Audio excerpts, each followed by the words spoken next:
Okay, Sir Ernesto Pasoli. So, ito po yung ating sewing machine. So, ito po yung freebies ng transformer, yung bobbing at saka yung needle at saka yung nipper natin. So, huwag niyo po kalimutan, Sir Ernesto. Ilagay po dito yung saksakan natin, sir. Dito sa mismong transformer. At dito naman po natin yan ilalagay, sir. At dito, tayo maglalagay ng sinulid sa itaas para po makita po natin siya, sir. Okay? Ito po sa sir yung lagayan natin dito. Ayan po yung lagayan natin ng sinulid kasi nakaangat po yan kung minsan at hindi na po siya masarado. Pag isasarado natin, ilalak lang natin ito, sir. Ayan. Sarado na po siya. So, okay, sir. Ito na po siya, sir. Maglalagay na po tayo ng sinulid sa ating sewing machine para makita niyo po, sir. Ayan. Panoorin niyo po ito sa ating full video sa YouTube channel, Mato Panumpang Vlog, Mato Sewing Machine Vlog, for Facebook page po, Sir Ernesto. Sir Ernesto, maglalagay na po tayo ng sinulid sa ating sewing machine. So, ito na po siya, sir. Ayan, ilalagay po natin dyan. Panoorin nyo po ito, sir, para po meron po kayong idea. So, ayan po ilagay natin dyan, sir. Then, ididiretso po natin dito at itataas natin itong pressure pot pag nakababa po siya, sir. Ayan.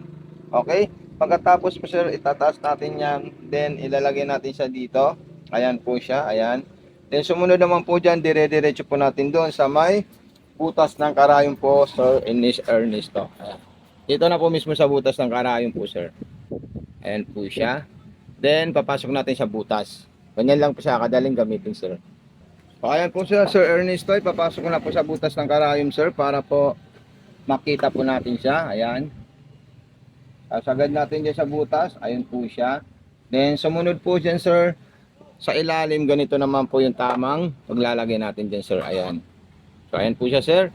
At tanggalin natin yan. At kung gusto nyo po magpundo ng sinulid, sir, may maliit po kayong makikitang ano po, nakakalawit or nakausli na, no? So, ayan po siya, sir. Ayan. Ilalagay nyo lang po yung mismong bobbing at itutulak nyo po doon. At pipindutin nyo po itong button start at button stop para mapunduan po ito ng sinulid, sir. So, nagana po yan, sir. Kaya lang, meron po tayong nakalagay na sinulid sa ilalim. So, ulitin ko po, sir. Ganito po siya, sir. Tanggalin ko muna to para makita po natin and personal na gumagana po siya, sir. Okay? O, sinulid natin, tanggalin muna natin siya, sir. Ito. So, ito po, Sir Ernesto. Ayan. Okay? So, gaganyan po natin siya at itutulak natin doon. Pipindutin natin ito, sir. Ayan.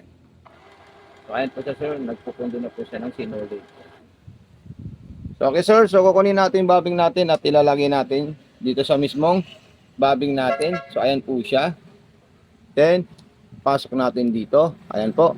At dire-diretso na po siya dyan. Ayan. Okay, so napakasulit po yan at napakagandang sewing machine. So maglalagay po tayo ulit ng sinulid, Sir Ernesto. So ayan po siya.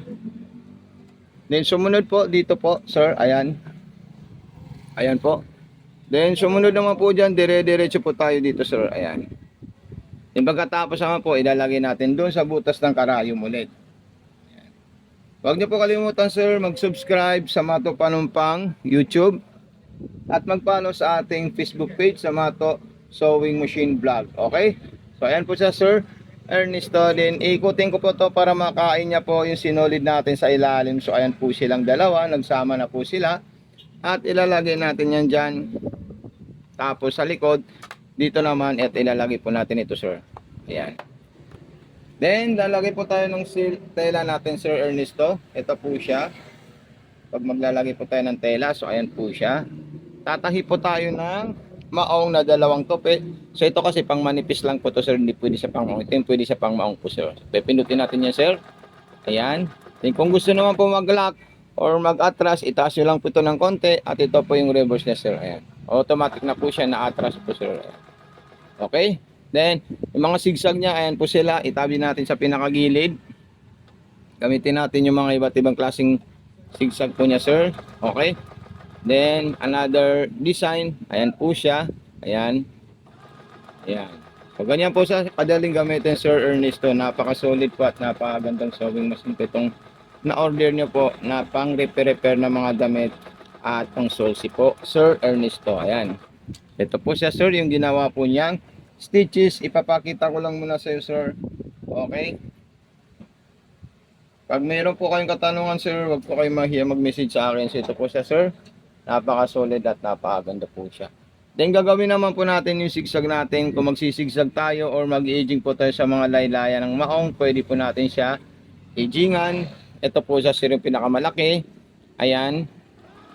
Then meron po siyang medium. Sagad mo lang po dito yan para magkaroon po siya ng medium stitch. So ayan po siya sir. At yung pinakamanipis, yung pinakadulo po sir. Ayan. Pag kayo naman po ay gagawa ng button holder sir Ernesto, so napakadali lang po siya. So ayan po yung sigsag natin. Pag gagawa po kayo ng button holder sir, ayan. Lock muna natin siya sir. Ayan. So hanapin nyo lang po yung dalawang button holder natin. So 2 and 4 at saka 1 and 3. So ayan po siya sir. Then sunod natin yung 1 and 3. Lock lang po yan sir. Ayan. Then ito, toldok mo lang po to sir. Dito sa bandang kanan. Tapos i-rotate nyo po yung ating tela. So ito po siya sir. Ayan. Pag na-rotate mo na po siya, pumunta na po kayo sir sa number 2 at saka 4. Okay. Kasi maglalak na po yan ulit sir sa parang ginawa natin kanina. So ayan. Tapos ilak nyo po siya ulit sir. Ayan. Ito po sir yung ginagawa natin. So kayo na po yung bahala maglagay kung gaano kadikit yung gusto nyo pong button holder sir. Okay, so maraming salamat kay Sir Ernesto. Congratulations po. Advance Happy New Year and Merry Christmas po.